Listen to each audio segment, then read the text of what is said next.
If the government doesn't really know much and has no handle on it, as Richard Dolan has shown in his research, then that puts into question the disclosure through government as promoted by Greer and others. One has to ask, who is going to disclose what? Are we really so naive to believe that the government would just come out and tell us the truth, even if they knew what was going on? Sincere researchers in the UFO field are starting to look through Greer's agenda more and more, as his claims do not hold up to the data uncovered. Could Greer be a disinformation agent in classic COINTELPRO fashion? Laura Knight-Yajic writes about Greer in her book, The Secret History of the World. In the present day, we have Stephen Greer's Disclosure Project. Based on the mail I get, it seems that many in the New Age UFO community think that this is a great and novel idea. However, history shows that it has been tried before. The one thing about Greer's effort that suggests it is just more and better COINTELPRO is his attachment to the aliens are here to help us idea, which is directly contradicted by history. In regards to secrecy of the UFO issue, referring to Dolan's work, she writes, "This brings us back to the problem of the secret state and its agenda. Some people believe that this secrecy is absolutely essential. They say that the public simply could not handle the truth about aliens. They say that there is no reason to spoil people's lives with the truth because there's nothing that the average person could do about it anyway. Is that really true? Would there be so much effort to conceal the alien agenda if disclosure of the truth wasn't harmful to that agenda?"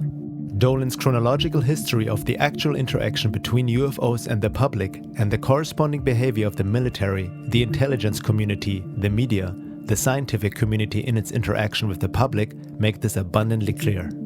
It seems obvious from the documentary evidence as well as the behavior of the military in response to UFOs and the alien matter that the aliens do have an agenda and that, at some level in the layers of secrecy, there are those who know, at least on a need-to-know basis, what the agenda is. It seems abundantly evident that the secrecy has been enjoined on this group by the aliens themselves. What is more, a careful assessment of the evidence does not suggest a benevolent agenda. Now, what would an alien agenda be that might not be in our best interest?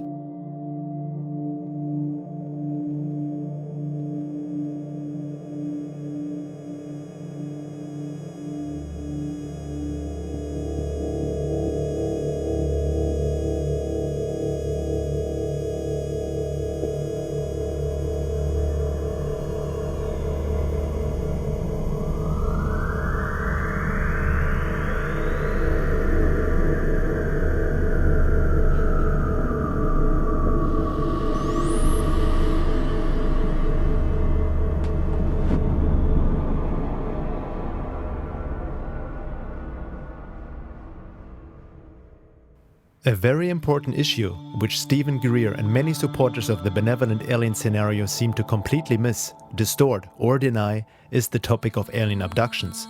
For the layman who has never looked into it seriously, it may be a topic to make fun of, making jokes about anal probing and such, but anyone who has ever researched that field in more depth knows that the picture is not very funny. There is a high strangeness to this whole abduction phenomena which is hard to explain. Many abductions are not that obvious and can only be retraced through hypnosis, as the aliens seem to have an ability to mind control the abductee, erase memory, manipulate space and time, as well as implant certain thoughts, emotions, everything from bliss to indifference, and even false memories of what really went on in an abduction. This happens through the use of a hyperspace technology that makes our technology look like the Stone Age. Some abductions have been reported fully conscious without hypnosis, and there seem to be many similarities between the stories of thousands of reported abduction cases worldwide, independently showing a rather disturbing picture. Dr. David M. Jacobs has been doing research in the UFO abduction field for over 40 years, published several books and has worked with thousands of abductees, mostly using hypnosis techniques to reveal these experiences. He states, "My research is based on more than 42 years of UFO research. In addition, since 1986, I have conducted over 1,000 hypnotic regressions with abductees. I've tried to be as objective and as agenda-free as possible. I have no New Age, spiritual, religious, transformational, or transcendent program to promote. I try to stay as close to the evidence as I can. However, there is no possibility that I have avoided error. The majority of evidence for the alien abduction phenomenon is from human memory derived from hypnosis. It is difficult to imagine a weaker form of evidence, but it is evidence and we have a great deal of it. Admitting to the difficulty of researching the abduction phenomena, Jacobs, however, rules out the idea that abductions are just a psychological or imaginary issue. Too many accounts from too many unrelated people tell the same developing stories over and over, which just don't fit into any psychological frame. So how does a typical abduction look like? Jacobs describes it in a nutshell. Abductions are a complex series of events and procedures directed by the abductors to passive or controlled abductees. In a typical or common abduction, humans are taken out of their normal environment by aliens. The people are rendered passive and cannot resist.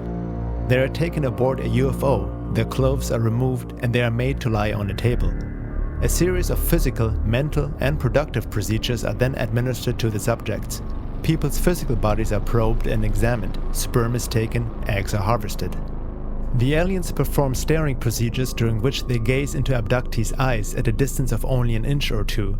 These mind scan procedures appear to be neurological manipulations which give the aliens the ability to enter into people's minds. After the table procedures, abductees report that they are sometimes taken into other rooms where they are required to have skin-on-skin contact with unusual-looking babies. Abductees say that these babies seem to be crosses between humans and aliens. They call them hybrids. Abductees also see hybrid toddlers, older youth, adolescents, and adults. Sometimes abductees report that they are required to perform tasks, that they are tested in some way. They say that machines are brought in to examine them. They sometimes are required to have a form of sexual intercourse with other humans and sometimes with adolescent and adult hybrids. They are returned to their normal environment and within seconds they forget what just happened to them. The individual abductee accounts are far more detailed. Not all are UFO related. Some have to do with underground bases. Dr. Jacobs says that after all these years of research and putting the pieces together, he can see a picture emerging. It looks like there's a program in the works with a certain goal, and that producing offspring may be one of the objectives behind the abduction phenomenon for the purpose of creating a hybrid race. Some skeptics blame Jacobs for inducing his own belief system through hypnotherapy into his patients, and therefore creating false abduction accounts. However, this doesn't hold up with the evidence Jacobs and other researchers have come up with, much of it even without the use of any hypnotherapy. It only shows that skeptics haven't really looked into the research and are more trying to validate their own belief system rather than objectively looking for truth. In regards to the typical debunking of the abduction phenomena, be it through the scientific or spiritual community, Jacobs says, "In my 40 years of UFO research, the last 20 of which spent studying the abduction phenomenon, I have learned a simple evidence truism. All debunkers make one or more of three fundamental mistakes.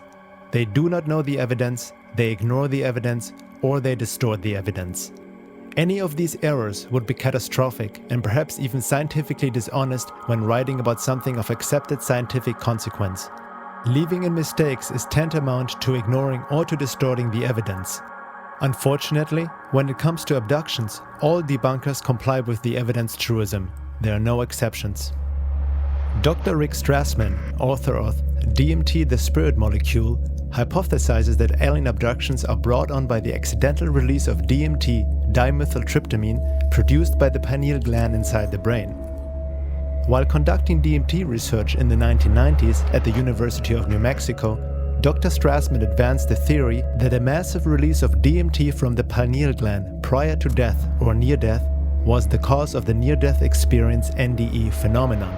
Several of his test subjects reported NDE-like audio or visual hallucinations, while others also reported contact with other beings, alien-like, insectoid or reptilian in nature, in highly advanced technological environments where the subjects were carried, probed, tested, manipulated, dismembered, taught, loved, and even raped by these beings.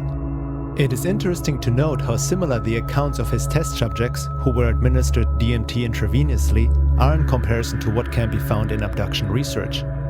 DMT certainly is a mystery molecule that seems to open doorways to another world or reality. However, Strassman's theory that abduction experiences are brought on by the accidental release of DMT seems to be short-sighted when taking a closer look into the alien abduction scenario. A respected researcher and abductee herself had been Dr. Carla Turner. She authored 3 books on the abduction phenomenon: Into the Fringe, Taken, and Masquerade of Angels.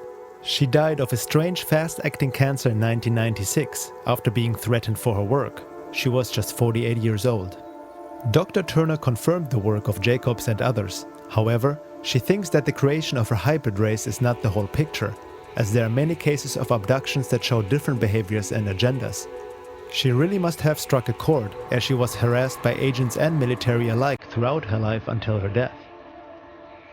According to her research, Dr. Turner believes that humans are being used as a resource by these aliens in many ways.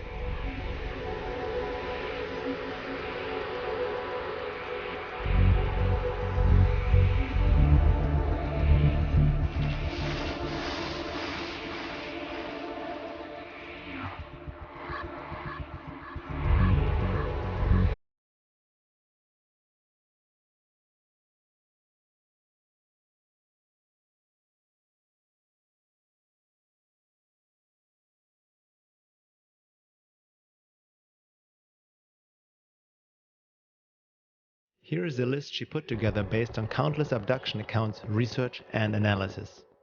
Aliens can alter our perception of our surroundings. Aliens can control what we think we see. They can appear to us in any number of guises and shapes.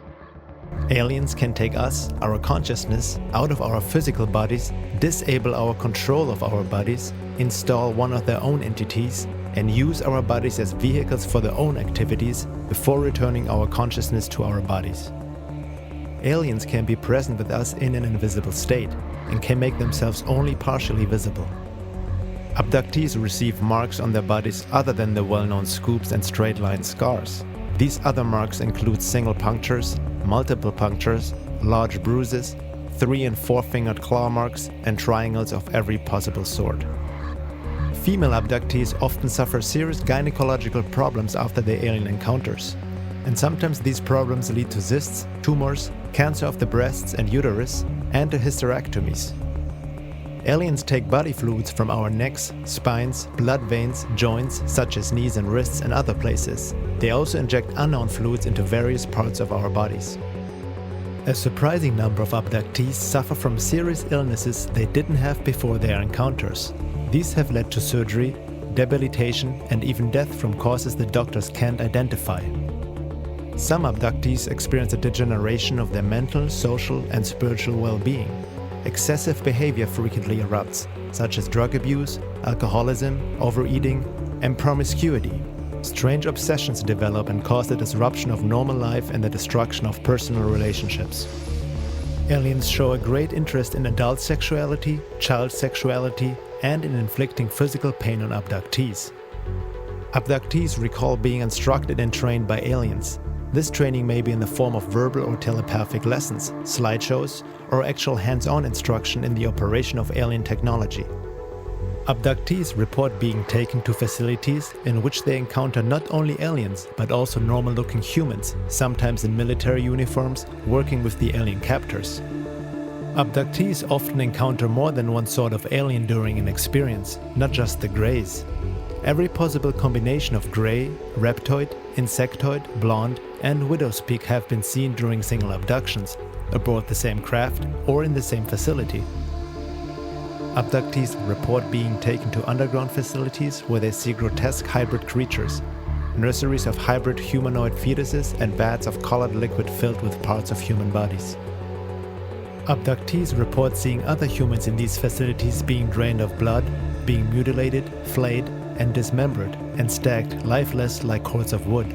Some abductees have been threatened that they too will end up in this condition if they don't cooperate with their alien captors. Aliens come into homes and temporarily remove young children, leaving their distraught parents paralyzed and helpless. In cases where a parent has been able to protest, the aliens insist that the children belong to us. Aliens have forced human abductees to have sexual intercourse with aliens and even with other abductees, while groups of aliens observe these performances. In such encounters, the aliens have sometimes disguised themselves in order to gain the cooperation of the abductee, appearing in such forms as Jesus, the Pope, certain celebrities, and even the dead spouses of the abductees.